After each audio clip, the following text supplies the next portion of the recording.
Welcome to Critical Hit, your spoilers podcast. Thank you so much for downloading and checking us out this week. We are back into it. We've repaired our ship. We're flying off into the stars, Kevin, and we've set a course for adventure. No, so you guys are flying off, avoiding the authorities in a totally legit way, and you had just recently successfully fixed all the sabotage from the ship, from Talos. So, I think what your plan was to, find out where the race was and then start racing. At least that's where I think we left off last time. On Critical Hit. Critical Hit. Here on Critical Hit. I was muted. Hey, look, everybody, there's Rodrigo. Hi, Rodrigo. Hey, it's not as easy as you think it is it, Mr. Man?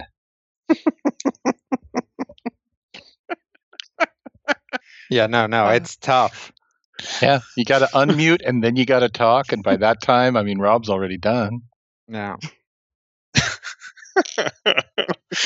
All right. So, yeah, you guys, the crew of the Squeaky Clean had some excitement last time getting the ship under control. God, got me again.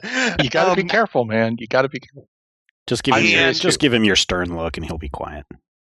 Yeah. I'll give you the silent treatment. But no, you guys were going to the Armada to lay low temporarily while the authorities pass by. And the ship is now in good repair. Squeebo is back to normal size.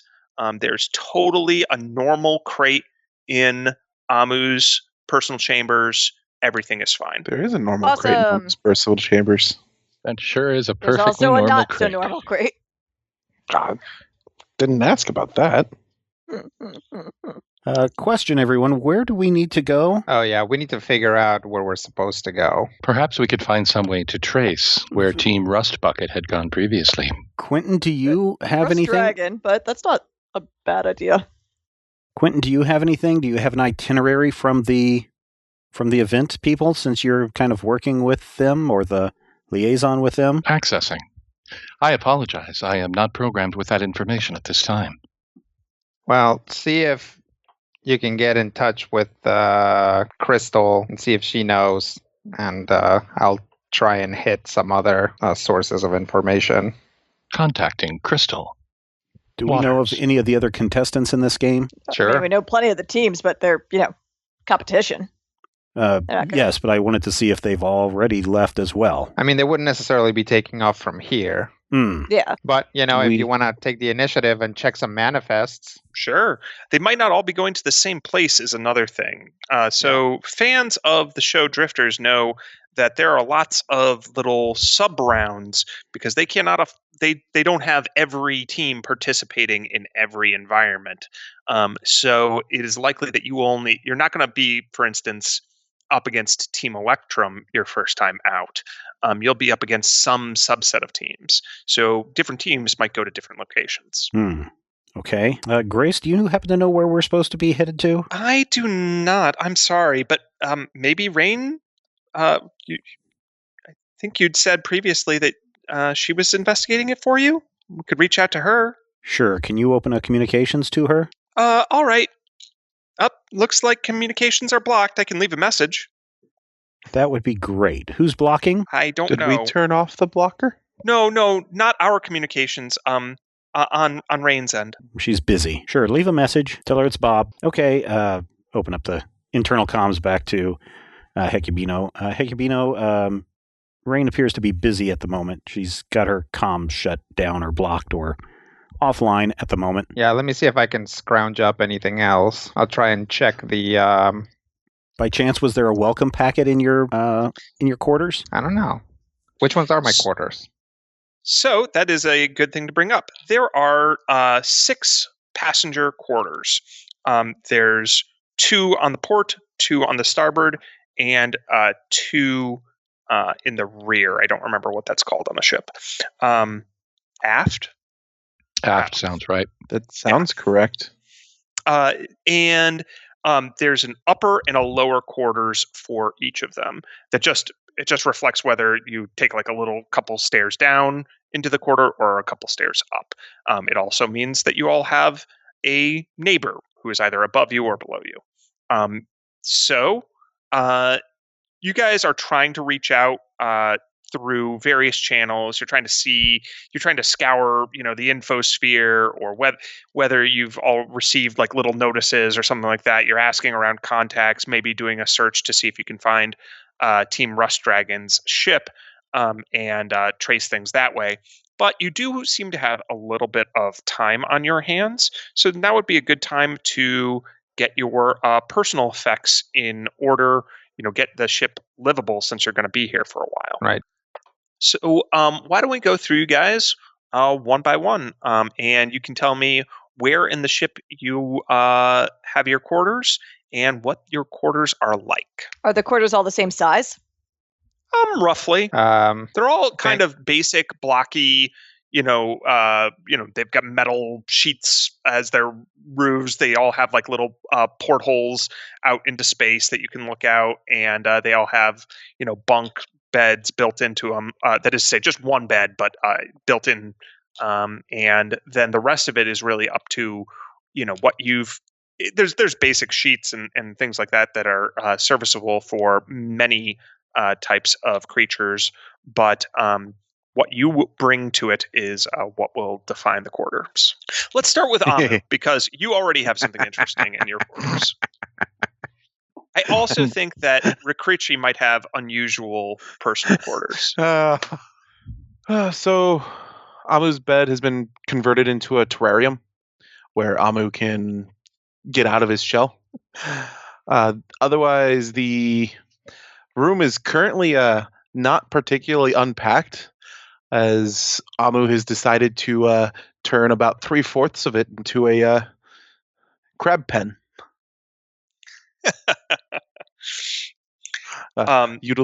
So it seems like the Crate Fiend likes to have like a space off on its own where it can go about unobserved. So yeah, there'll be one of the corners will just be all of the crates with Amu's personal effects stacked up to the ceiling. Nice. Where it looks like a third of the room is just not there. And then some more crates are stacked to cut off most of the rest of the room away from that where our new pet can chill out unimpeded. Nice. So you've set up a nice little area for the Crate Fiend. Have you come up with a name for it yet? Not yet. All right. Well, consider. What other personal effects does Amu have? Does he have like a special desk that he sets up for doing mad science? Does he have particular types of clothing he wears? Is his room set to 110 degrees and ultra humid, and it has like fungi growing on it? The room is ultra humid. The fungi will only be growing in the terrarium. There's a heat lamp above the terrarium to keep that specific area highly heated, but the rest of the room is actually relatively sparse, as most of the mad science is done via the med lab, which when Amu is out of the shell can be unfolded to use as an actual medical desk for experimentation and creation. You just use every part of the buffalo that is you. Yes. Nice. Great. That sounds good. All right. Who wants to go next? Quentin will go next. All right, Quentin. What are your quarters like? Quentin's quarters are going to look exactly as they did when Quentin moved in, except for 3 major changes. 1, atop whatever flat surface one can find, there will be a small charging unit into which Quentin can plug himself and take whatever nutrition and or electrical power that he needs. So that may be sitting on the bed itself. That's probably sitting on the bed. It's not particularly large, but it's basically a cradle unit that he plugs into, like, your iPhone. And secondly, as many screens as possible will be displayed on the wall areas. If it's possible to do holographic displays, of as many screens and as many incoming streams as possible.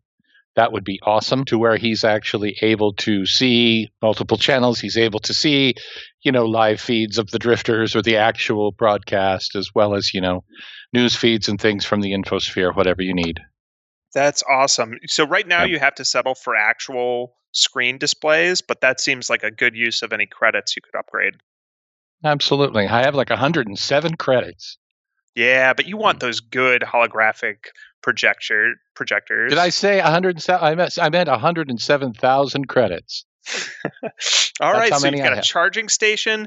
The room is Mhm. covered in screens so that you can simul watch lots of drifters and all other types of media. And what was the third thing?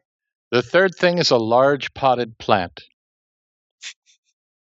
It looks as though it used to be a flowering plant, but somehow it's turned into like a weird giant viney plant where runners just keep splitting off and growing in weird different directions.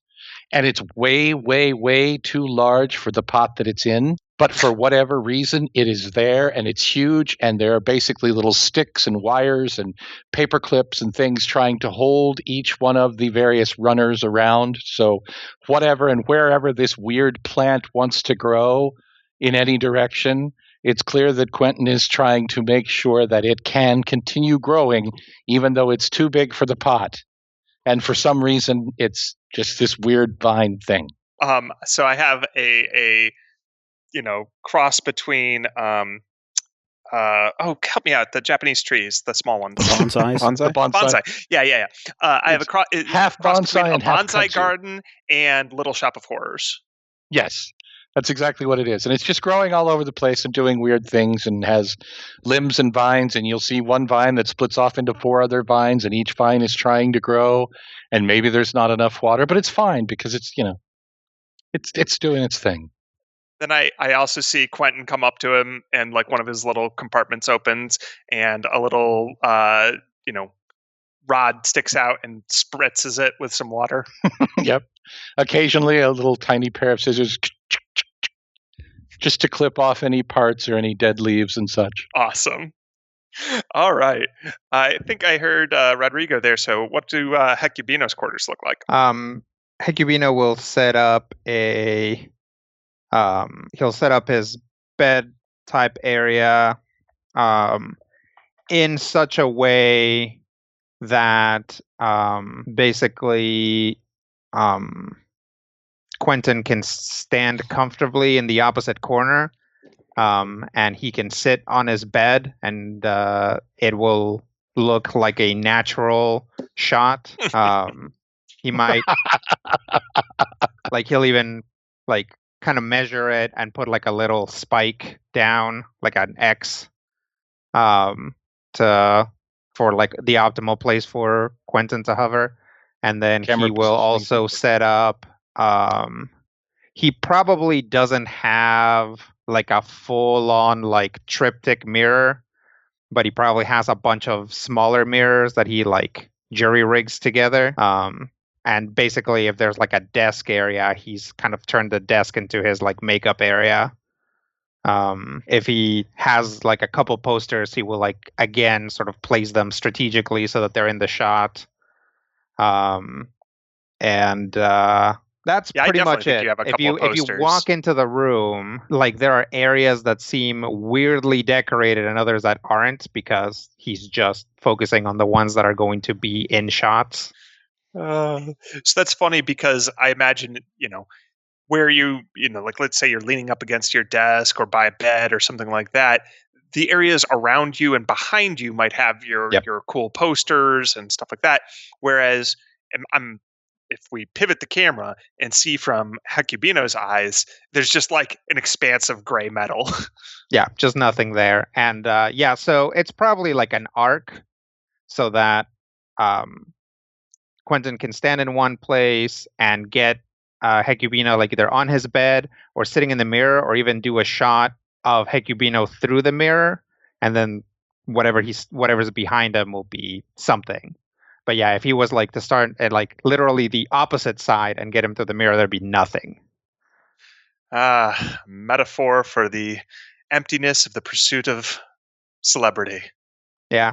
Well, there's a bit of a method there too. Like aside, like Hegubino doesn't spend a lot of time talking about, the pursuit of psionic power, but he does need to like concentrate and like prepare, and actually having blank walls helps with that. So it does help a little bit, but it's mostly the other thing. Deeper than he looks. Yep. Cool. Great. Who wants to go next? I'll go, because Vangia will probably pick the room next to Hecubino. And Above or then below? I assume go in, take a look at like the cot that's actually there, sigh, go into Quentin's room and be like, you don't sleep, right? Or don't sleep on a bed. Just give me that. That is correct. And just grab his bed, like You're the bed that was welcome. there when the room started. Yep. And then You go take and put the it in so that- mattress off the little shelf that the bunks are built into. Yep. and then go and cobble together a bed that is big enough for her, because presumably these things are not meant for Besk dimensions. I just love that image. Oh, you won't need that, right? Great, thanks. Yep, exactly. And yeah, so she probably so that's trying to make use of space efficiently as possible. But also takes like really good care of her weapons and armor, and sets them up so that they are not like she's not gonna accidentally kick them or anything like that in her sleep, and that like a door isn't gonna set something off, or and then also tries to like, if there's possible room to set up something like a little bit of a workout space in there for herself, so that she like do any type of morning workout before actually like showing up. But it's possible that she starts almost immediately starting to colonize other areas of the ship for her space, if her room is too small. Yeah, I mean, you can have a few things for body weight exercises, and things like that you could do in your quarters. But yeah, if you want like to set up like an actual weight bench, you might want to do that in like the cargo bay. If you need more aerobic activities, you're going to probably want to, like, you don't have a treadmill or anything like that, so you're going to need to be moving throughout the ship. All right, then she's basically she'll set up her room in a fairly basic fashion, like imagine like bed, pile of blankets, but like in a kind of like pretty actually surprisingly like efficient, in terms of like the corners are all very tight, it's all like very neatly made,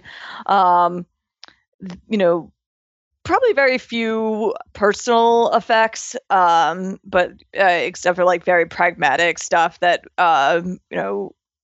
her gear that seems to like all be placed strategically so she could like grab it at a moment's notice, and then she starts just colonizing the ship and creating one of those, like, you ever go through a park where there's like almost kind of like, it's not really an obstacle course, but it's like, at certain points there's like a place for you to like do chin-ups and like, or to like to stretch in certain places, and basically like setting up like a whole thing around the ship, also probably with something of an eye to how it would look on camera. So you can, emerge from the ducts and tubes, from doing your like army crawl, and then you leap up and you're at the chin up bar, and then you sit down and you're in the weapons bay. Yeah, exactly. Okay, so we will be running into little obstacles that Vangie has set up throughout the ship. You guys can all thank her for that. Thank you, Smart, Vangie. that's smart. Morning exercises start at 6 sharp. If you want to join me, you're more than welcome. Bob or Skritic? I could go. All right, I'd go for it. say Skritic largely has set up a pretty Spartan room so far. Would have taken pretty much the lowest quarter, lowest deck quarters available. For the most part, he just has his backpack packed and ready to go at the foot of his bed, and at the head of the bed, he's got the crate with his pistol and knife cleaned and ready, should need be, and he's got a drawer that he's got with a couple of food things he managed to not eat at the dinner, kind of stashed away. He's got a stool or a chair that he's largely using as an armor rack, airing out his beast hide armor. I'm getting a low-key prepper vibe. Pretty much. Cool. No, I mean you're very again pragmatic and on the ball, but not. Is there anything particularly personal that Skritic has out, or is it mostly him kind of hunkering in? Right now, he's just hunkering in, nothing personal out. Like I say, for the most part, he still has everything packed up in his backpack, ready to grab and go if need be when ready. Okay. And last but not least, Bob. All right. Bob's quarters are super, super sparse. There are really only 7 things that we can see in the room, maybe 8. I'm guessing on the bunk, there's kind of like a built-in shelf. That's right. Okay. There are 4 books on the shelf. The first book is You've Unlocked Your Emotions. Now What? By Harold A. Logan. Then there's Your Emotions and You, A Practical Guide by Janice Goodman. Making Friends and Enemies in These Tough Times by Dale R. Robbins. And 1 Million Credits in the Bank by Michael Salvo.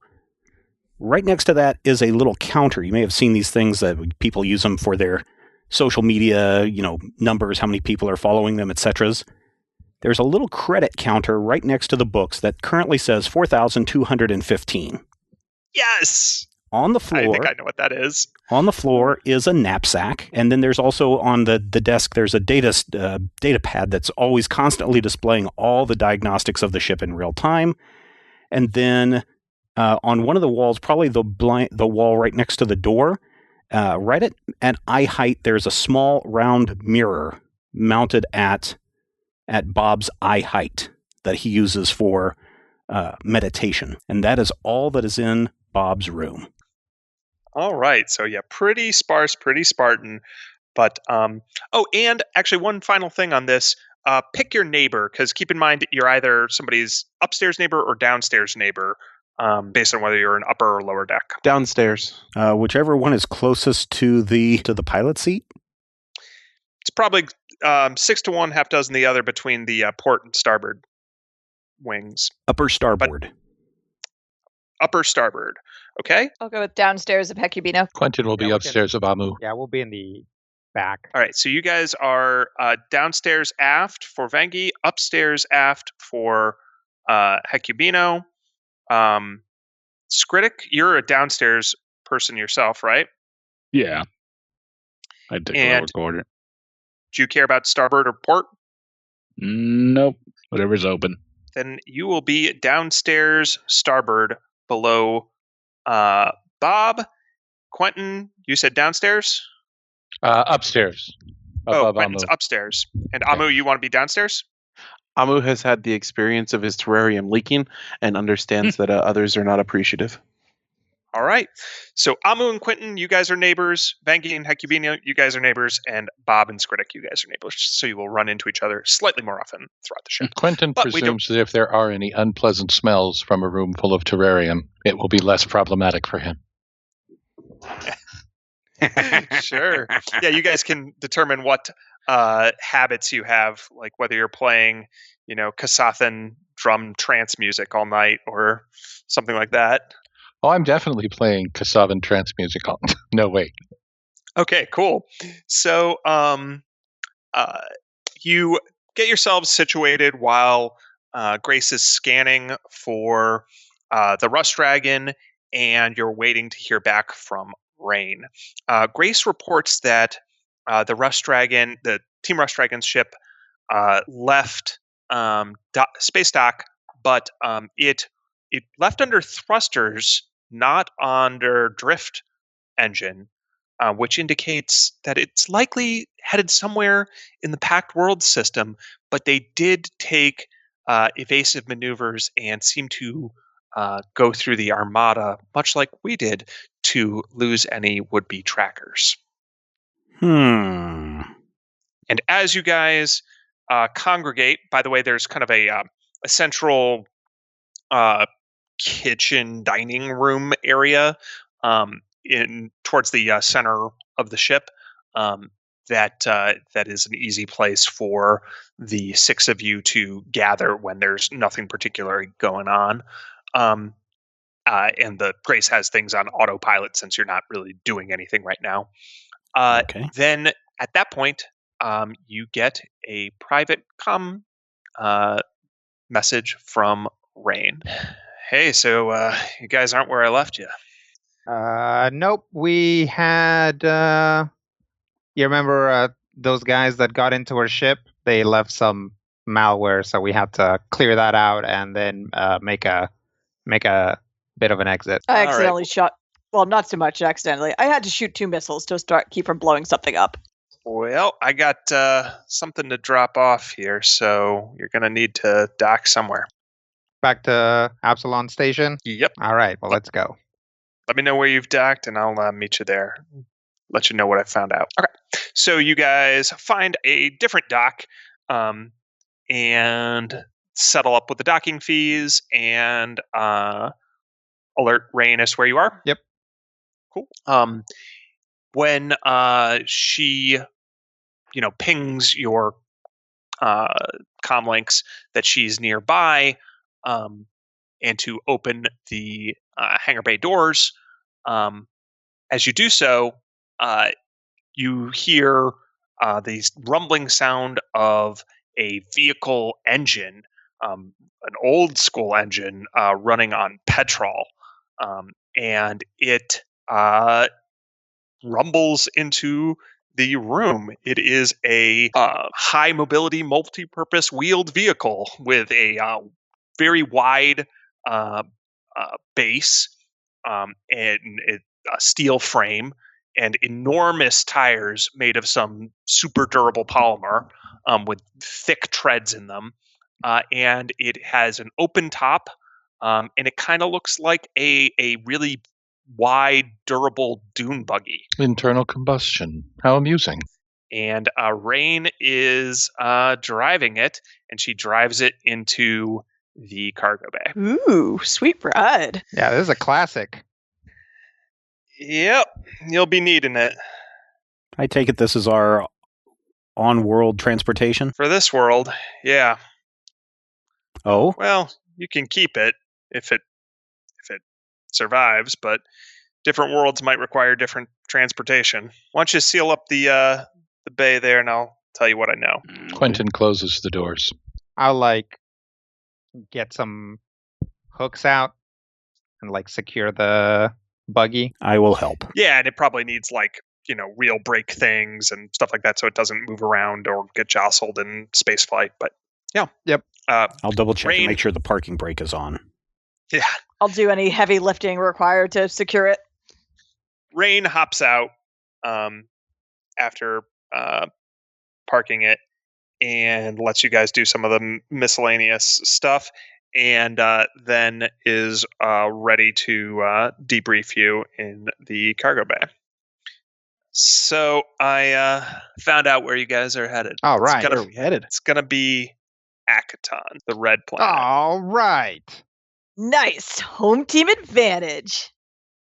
So for those of us who may not be familiar with Akaton, what do we know about it? why don't you It's where make they're a culture check? Culture check? Yeah, I think culture is most appropriate. And I rolled whatever I rolled. The window closed. 20. A 20. Hey, pretty good. So Akaton is, and if anybody else wants, you can roll as well. Although people can also communicate. So Akaton is the third planet from the sun in the Pact World system. It would be fourth if you counted Absalon Station, where Galarian once was. And it is known as the Red Planet because of its red-orange, iron-rich soil. So obviously think of something like Starfinder's Mars. And it has low gravity, a thin atmosphere, and supports, it's kind of a barren desert world. Not not lifeless. There's plenty of life on it, but think cacti, shrubs, dust storms are really common there, stuff like that. It used to be the site of a big mining operation for a mineral called Thasteron, which powered pre-drift space flight.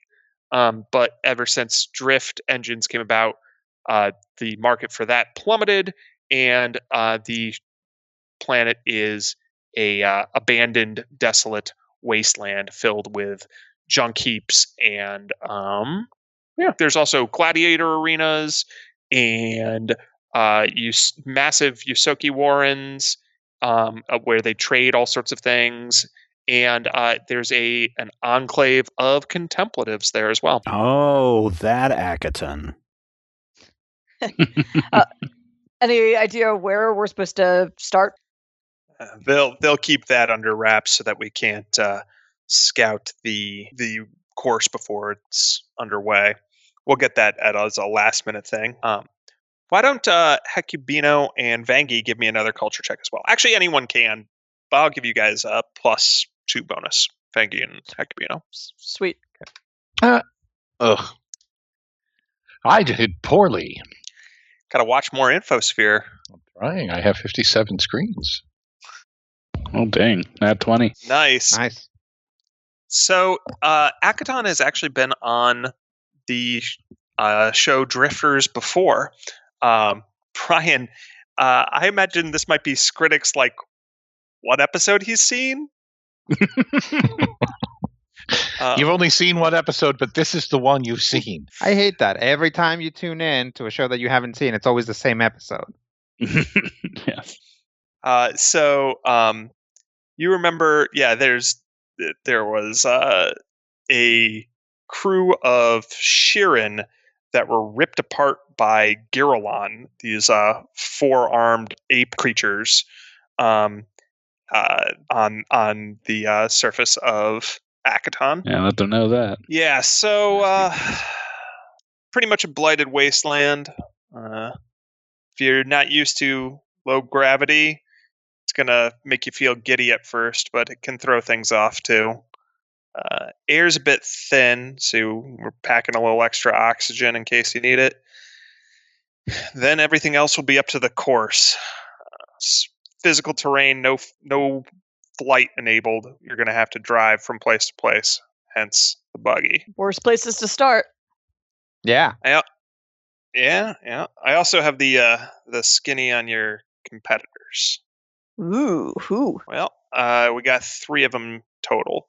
4 team pod. So first might not be a big surprise, but it's the new team Rust Dragon. Right. So you guys know them, you know their strengths and weaknesses, although I guess less so now that they've reformed. Rebuilt. Next one is Team Hivemind. This is an all-Formian team. You know, the, I don't know what to call them, but ant people? Ants? Yeah. Yeah. But they're backed by that interdimensional social network, Hivemind. Deep pockets, I hear. Very deep. So you can expect state-of-the-art Formian tech. The one thing Obviously that they... good teamwork.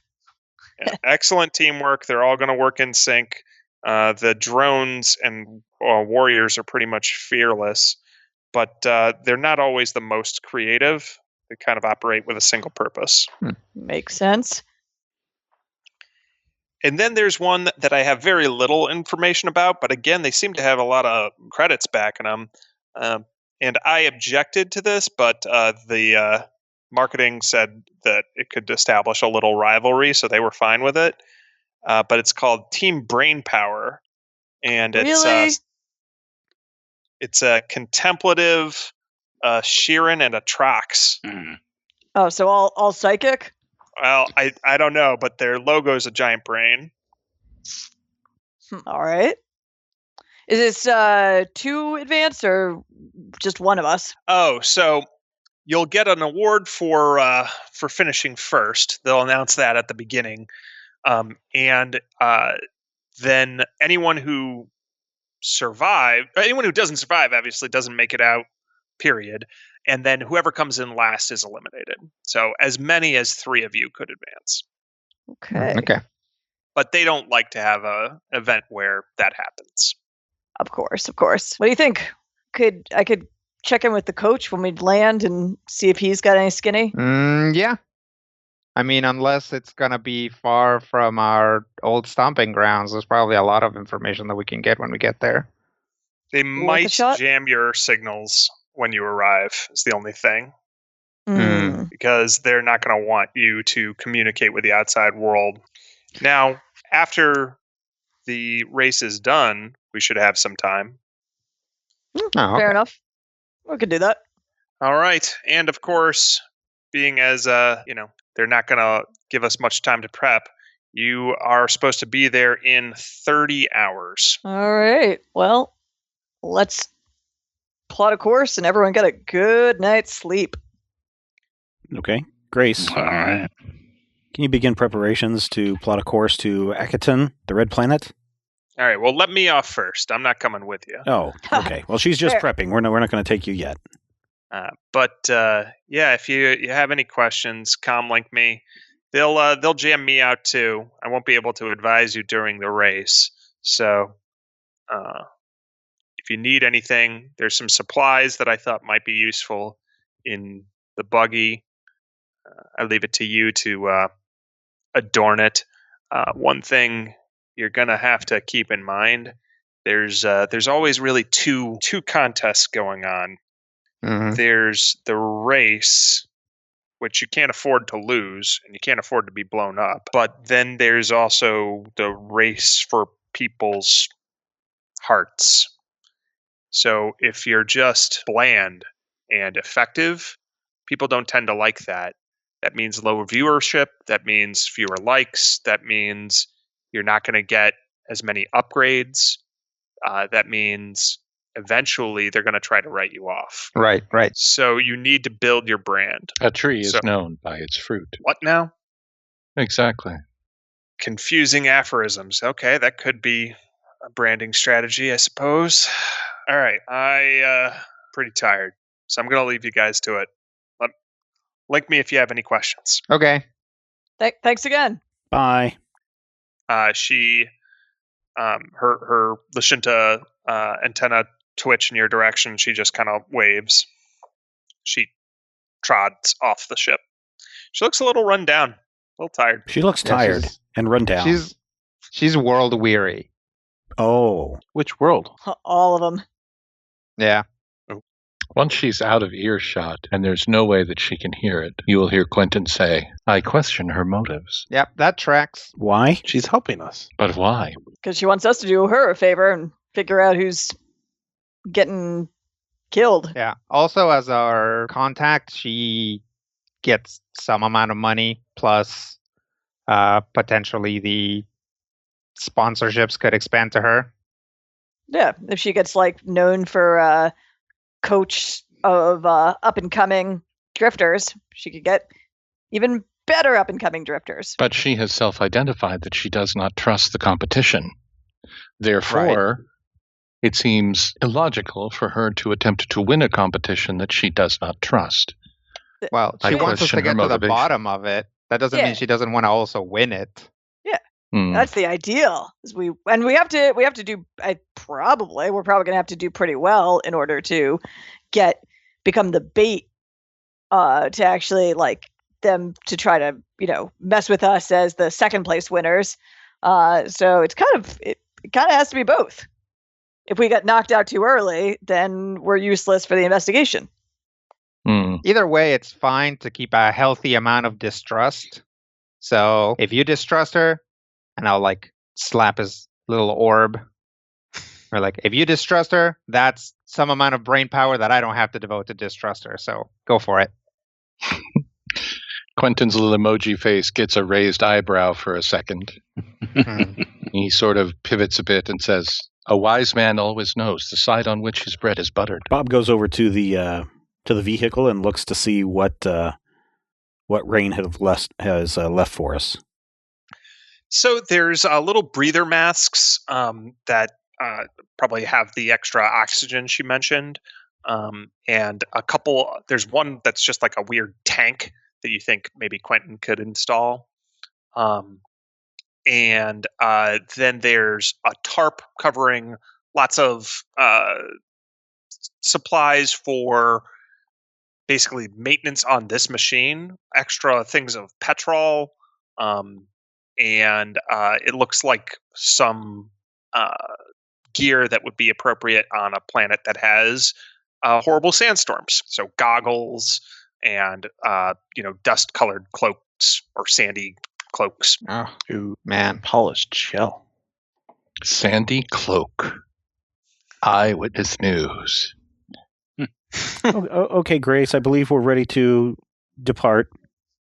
Also on the buggy, there's a big, you'd say it's a weapons mount, but there's nothing connected to it. It's just like a big box, but it looks locked and like you can't have easy access to it. You might be able to pry it off, but it otherwise seems to be just welded on to the back of the buggy in the place where a weapon would be mounted. Which people who are familiar with drifters know that the weapons don't start enabled. So it's possible that this will be, the box will burst open at some point when weapons are unlocked. Dramatic. Vengi will Weapons unlocked. Boom. look around and be like, wonder what's in there. I'm super excited. Well, unless it's something that we have to plug someone into, you can probably have first crack at it. Yes. Then she'll look at everyone else and be like, all right, so Hecubino and I, we got our thing. You guys should work on your personas.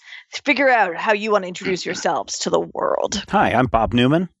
Hello, we are Amu. All right. So you're gonna go with super weird, and you're gonna go with the audience stand-in new to this, and you're the super upbeat aphorism guy. Yeah, although they'll rarely actually see Quentin. Oh yeah, right, because he's the camera. Fair enough. Critic, what's your deal? Me? Yeah, you. I'm just trying to keep us alive, or best case scenario, me. Tough. I like that. pragmatist. Yeah, no, that's I like good. it. That's great. See, I point at I look at Amu and Bob. Is see, that's what we're talking about. Hi, I'm Bob. I'm trying to pay my way out of servitude to my home planet. All right, yeah, that's something we can work with that. Said the best case scenario was only him surviving. Yes. And Bob, I hope I also survive.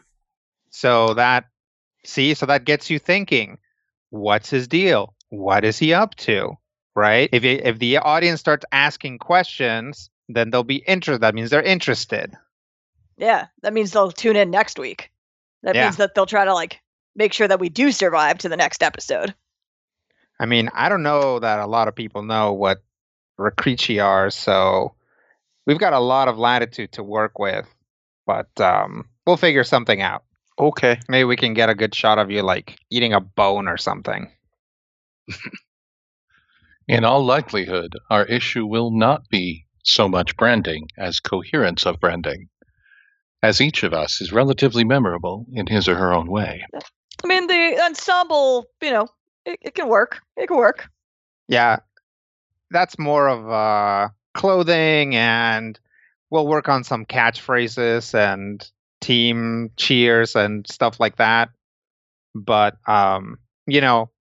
there's all Formian teams, obviously. There's all Sheeran teams. So there's other teams are going to be a lot better about seeming cohesive and on brand at all times. So we are going more for the pop band model. Yeah. Team Rust Dragon seems to be going pretty eclectic too. So yeah. I believe in this context, I would be the cute one. The cute one, yeah. Except for that you'll be on camera, so Hecubino is really the cute one. Hecubino smiles. Oh, burn! Is that what I'm supposed to say there? That wasn't bad. Oh, good. Thank you. I like it. Thank you. If you want to be the sassy backup, I think you're all cute. The strong one. Chimes in Grace. Thanks. Little Weird, baby thanks. chicks. Okay, good to know. Bob, you did give the ship's computer a good once over. Yes, I did. Okay, that's good. Grace should be having our plot in place now, and we should be leaving the docks any second, Grace. Oh, I just didn't want to interrupt. But okay, plotting course now. Thank you, Grace. Maybe you should go take the helm. Yes. Do I call you a captain? What do I call you? I think Vangie and me would be like co-team captains. Okay, co-team captain. And I leave the room. Okay. Cool. So Can we still you call guys, you Hecubino? Yeah. Don't worry about it. Okay. Yeah. and then turning to Hecubino is the slime monster you didn't realize was in the room, and it turns to you and says, "Squeebo, You're the mascot. Squeebo. Unpredictable mascot. Squeebo, clean!" And it, floats, not floats, but like kind of Slides. Yeah, slides and wheels off in some direction where who knows what it's going to get up to. Yep, this team's very weird. But that's good. We can use that. Huh. I don't think we should take Squeebo on missions, though. Definitely not. I mean, I guess he'll be on the ship, so, if it's a space mission, we kind of have to, but, Sure. Squeebo can stay and keep Herman company. Excuse me? What? Who's Squeebo Herman? can stay and keep Herman company. Sorry, is Herman like a what? Herman, he's the Tebok that was in the med bay. Do I have any idea what a Tebok is? Life science. Nope. I'm gonna try. Yeah, no, me neither. So you're telling me there's another creature on board? Yes. He's Is it currently in my sentient? room. Well, Or sapient. most living creatures are sentient. Is you it know what I gonna eat me? No, he's gonna eat me. That is whatever you're into, buddy. As long as we don't have to pay it, that's fine. We will feed him. Okay. So it's like a pet. Sort of. Amu shrugs. So Watching I know Amu that shrug a is- lot of stuff was going on, but from here on out, let's run it by the team co-captains when we bring pets on board, okay? Yes, please. Can I meet it though? We didn't bring it on board, but yes. Well, who brought it on board? It was in the med bay. Was it like a sample? Is it like an experiment? You know what? I hope not. I bet That'd you be it was a mean. trap from Talos. You might See, want to give it a good checkup there. Make sure it doesn't have any transceivers up its, cloaca or whatever it has. Oh, we'll give Herman a good medical exam. Oh, that's good. All right, so the ship is now underway, flying off towards Akaton. So you guys have a little bit of time to interact with yourselves or with each other rather, and get more situated. But I'm also fine skipping that if you would like to get closer to the action. I don't think there's anything else that we particularly need to cover. How about we do a real quick thing where everyone just says in like 3 words or less what they are like for the next 24 hours on the ship. Vangie. She will try to meet this weird 3 Herman words or thing. less. I'm asking not what you do, not for a breakdown of every little thing, but like Fine. in 3 words or less, what are you like on the ship? Sleeping, curious, sweaty. Okay. Sleeping, curious, sweaty. Okay, great. Bob.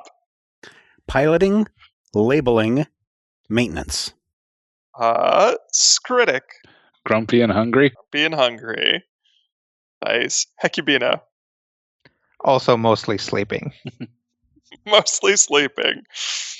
Amu. Examinations, concoctions, studying. And Quentin. Spheroid floating observer. So some of you chose to like really throw yourself into the verbs of what you're doing. Some of you described yourself mostly geometrically, and others are sleeping. Yes. I And got that, spell my slots, friends, kid. is the I gotta get critical some hit sleep. experience in a nutshell. All right. Well, you are approaching Akaton when there is a Extreme Infosphere Productions beacon that you pass that shuts down your comms. Internal comms as well. No, Um, just external. everyone, it's Bob. Hi, Bob. Hi, Amu.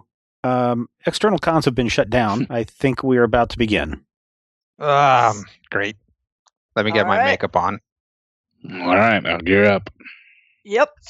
So as Time to you stretch. begin to orbit the red planet of Acton, despite your comms being recently jammed, you receive a comm signal.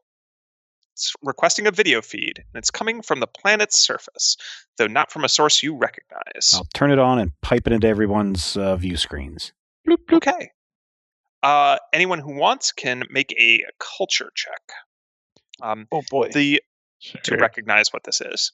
Now The this video one. feed cuts to a majestic chamber with very high vaulted ceilings with ambient green, pink, and blue light coming from floating spheres. In That the is wrong. background, there are massive supercomputers with complex abacus-like arrays of vibrating processors, which occasionally emit little mini lightning bolts to other parts of the computer. A contemplative seems to be hurriedly zipping between stations and typing into consoles or adjusting dials and switches. In the foreground, there is another contemplative, evidently the person who signaled you, and they are floating in a cylindrical tank filled with transparent pink goo. Now let's go through these culture checks. Quentin, that's not very good. Hecubino, also not great. Vangie, no. Okay, it's looking like Amu, was that a 17 for you? That is a 17 for Hamu. So it's looking like Amu recognizes this and nobody else does. This video feed, you can tell by the majestic chamber that it is the Halls of Reason, which is the center of contemplative society on Akaton. Ooh. Are we going to go visit the Halls of Reason? And the contemplative in the foreground in that goo tank says, "Well, hello there, Starfarers, or should I say, Drifters. It's a pleasure to meet you. I'm Beth, and in the background there is Sven. I believe you all know our son." Who's your son? Talos? Yes, sirree, Bob. That's your name, right, Mr. Pilot? My name's Bob. Oh, yes. Our boy Talos has told us all about you. He calls us every week, don't you know? That's nice. Yeah. We had him on the ship just recently. Yeah. He said he's got a bit of an enmity with you. Is that right? I mean, it's developing into a little rivalry, maybe. Oh, yes. Well, he always did have an inferiority complex, our youngest one. Just because his siblings all became neurobiochemists, theoretical planar physicists, and masters of secret esoteric orders, unlocking the purpose of existence, he still wants to carve out his role in the world. So he chose racing little starships and land vehicles. Vroom! Brain envy? Oh, yeah. Sorry. I suppose you could say that. I do have a tendency to go on flapping my jaw. Not really, because it's more of a sonic emanation from my parietal lobe. Right. But anyway, yes, our boy Talos, he went and he got that back alley brain surgery that you hear about on the news. One of the magical tadpoles that fuses to your brainstem if the surgeon knows what they're doing and has the best equipment. But he hasn't been the same since. So angry and obsessed with gaining the power to destroy everyone who's ever slighted him. It's a sickness, and we're trying to get him help. But of course, he needs to consent to have the reversal. So I'm asking you all for a favor, as you're something like the closest he has to friends. Can you keep him alive throughout the races? I'm not saying letting him win or anything. I could never ask you that. But look out for our boy. Well, okay, ma'am, so- do you know, with this whole surgery psychic thing, is there a way that we could maybe help subdue him without hurting him too much? We're a surgeon. Oh, yes. Subdual. That's totally fine. He deserves it, I'd say. So, not to be crass, I guess, but although I personally like him a lot already, unfortunately, we are professionals trying to get through a gauntlet of death and danger. So we are probably going to need some sort of at least monetary incentive to carry this out. Again, personally, I'd do it. But, we got a crew, we got expenses. A lot of expenses. So doing a mother a favor and saving her son, who she's trying to help get the help he needs, isn't enough for you? Unfortunately, your son did kind of mess up our ship and cost us some missiles in the process. I'm just joshing you. No, we've got plenty of resources. We can send some credits your way. That would be appreciated, ma'am. It'll be less than we spent on that Brainerd, Minnesota. device of his, that vehicle he's taken down to the planet. Yeah. Oh yeah, what model is that? Do you remember? Oh, I can't tell you that. You know better. Yeah, it was worth but a I shot. will say it's big and silver. Oh, okay. So, So Kevin, he's on I Team don't- Brain Power then? Oh yes. I thought you knew. Well, we knew there was a team called Brain Power that had a contemplative on it. I didn't really draw the connection, but yeah, if I didn't know any better, I would say that given the roll call that we got from those guys, they're just literally all the guys that we looked over. Yep, you're right. You're right. Which is gonna be rough next time that guy starts to molt. Oh yeah, I think it's still molting. That was the whole point. It was going to take a while. Also, what a shame that Sharon was really cool. Well, maybe yeah. Lucky to have her. Our boy Talos, he keeps a couple tricks up his sleeve. I think he's psychically prevented the molting process from happening on his teammate. Oh, that would make Wow. sense because otherwise the two of them wouldn't work together. All right, that can't all be right. healthy. Hey, Amu, you want a project? No, that's not healthy at all. Like I said, he's powered only by anger and the quest for more power. It's not healthy. Not for Talos and certainly not for the Trox. Right. Okay. So, Kevin, I don't know what would be a reasonable amount of credits to charge for looking out for someone in the middle of a death race. But presumably, they have a Hecubino table might for have an that. idea. You can just look that up in Starfighter. That's a well-known thing. Yeah. It's a service, like ship repairs, bodyguarding during death race. So to give you guys some sort of frame of reference, the difference in, what if you guys each got, say, 1,000 credits, you Mhm. would, or maybe 1,000, 1,500, something like that, you would be able to afford to keep living and get the upgrades that you think are necessary, like the ones that you've been keeping your eye out for and looking for a sale and then realizing you're nowhere close to affording it. The next best tools or weapons or armor, something like 1,000 to 1,500 per person, and that's across your little adventuring, at least for the next foreseeable milestone. Okay. So asking for 5,000 to 7,000 would be reasonable. Sure. Well, we'll negotiate that. Yeah, there's 6 of us. I would say 6 to 9,000. Oh, that's right. There's 6 of us. I keep forgetting that. So yeah. There's a lot more than Yeah, 6 we'll of start high. us. We'll start with 10,000 and see if they go for it. There's 1,570,006 of us. So what do you say, Hecubino? Be like, I think given the fact that we're not going to be able to know the course, we don't know what else we're facing, and that, quite honestly, your power-hungry son is going to be gunning for us. When you count in our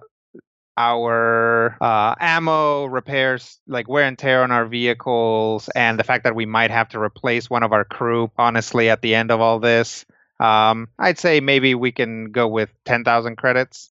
Oh, now see, I can tell that you're aiming a bit high there, but why don't you make a diplomacy check? Okay. Diplomacy, it's my least good social stat. I'll let you make a bluff check if you prefer. Mine too. If you're trying to get away with something. I already rolled diplomacy for 20.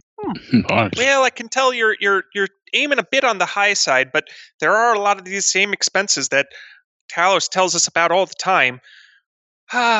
10,000 credits. I don't suppose you do it for 7,500. We'd consider it for 9,500, and we'd be willing to throw in our personal surgeon having a look at him, assuming that we manage to grab him and subdue him. How about we call it an even 9,000 then? Sounds good to me. All right. Well, thanks so much. Honestly, he turns more of my lobes grays than all my other children, but he's kind of my favorite. Aw. A great love's She a bad floats thing. about in the tank. Yeah. Hopefully we can get him less homicidal by the time we're done. Oh, I wouldn't go doing the brain surgery yourselves. No. No. Not unless you're experts at that. Oh, no. I mean, done At turning them the over to end you. of everything. Oh, yes. I really do appreciate it.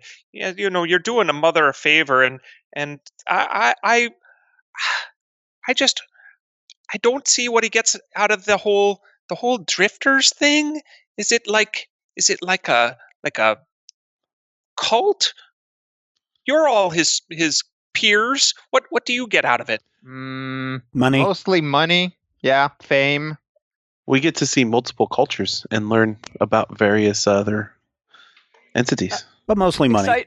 Excitement. Do you Travel. do you get to develop new types of theoretical equations or solve problems like quantum sprites interfering with drift drives?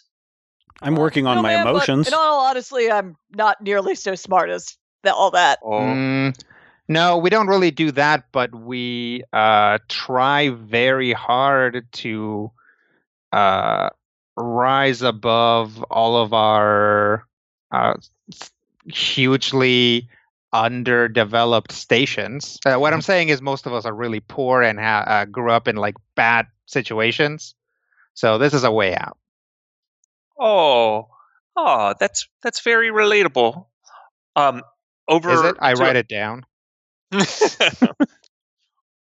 Becky just nods. on a you would think private channel, Grace goes, you should all know that they've hacked our comms. I know. What did Talos' mom give us or dad give us a name? She said her name was Beth, and that It's Beth her- and Sven. Beth and Sven. Right. That's right. I remember because those names are great. Okay. Fargo Contemplative Edition. As is the accent. Okay. Are we done now? Oh yes, thank you so much. And yeah, I'll be in contact. Especially if our boy is okay and you get him. All right. Well, good luck with the drifting and the racing, and you just have a good time then. Please transfer the credits and then get off of our comm system. Easy. Oh yeah, you still use the standard multiphasic encryption, which is well known to have interdimensional limitations if you can calculate tesseract honeycomb tessellations on the fly. She snorts in the tank.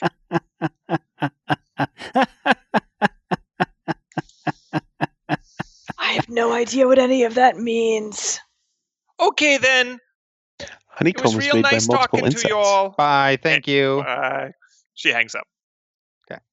Was that a good joke or not a good joke? I was thought not it a was good pretty joke. good. So my laughter was appropriate? For the first second or so, yeah. Okay. Grace, can we figure out a way to keep them from getting back on our systems that easy again? I can work on it. I can probably prevent that specific thing from happening again, but I will say that their technology was quite advanced. Yeah, and this is again super their home turf. If they can, they probably whatever the jamming is going through. Yeah, They honestly, know what it is. they probably created the infrastructure for it.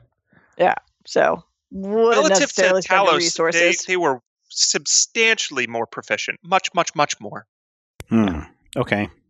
Did they transfer the monies at least? Well, I think you guys agreed to save him. You're not gonna get. Yeah, the I money think upfront. we have to actually keep him alive, and then they'll pay us. We didn't ask for money up front? Oh. You know they're going to screw us over. Oh, she well, seemed really nice. if they screw us over, then we can probably work it in some other way. Hey, listen, man, this is show business. You gotta wheel and deal. You gotta put your good face forward. I mean, if nothing else, we have his son if they, don't pay up. Yeah, exactly. I also have a complete recording of the conversation, which could make its way into an episode. There you go. Yeah, that's a good side plot. Well, we'll see how they come through. Maybe we throw in anonymity as an additional bonus. Yeah. And with that, you receive one more signal. This one, though, is coming from Extreme Productions, and it is telling you where to land. As you begin your final approach to the red planet of Akaton and your first race as drifters. Well, you're going to have to come back next week to find out how that race goes, because that's all the time we have for this week. Thank you, everybody, for downloading and checking us out. We'll be back next time. And until then, here's hoping all of your dice rolls are critical hits.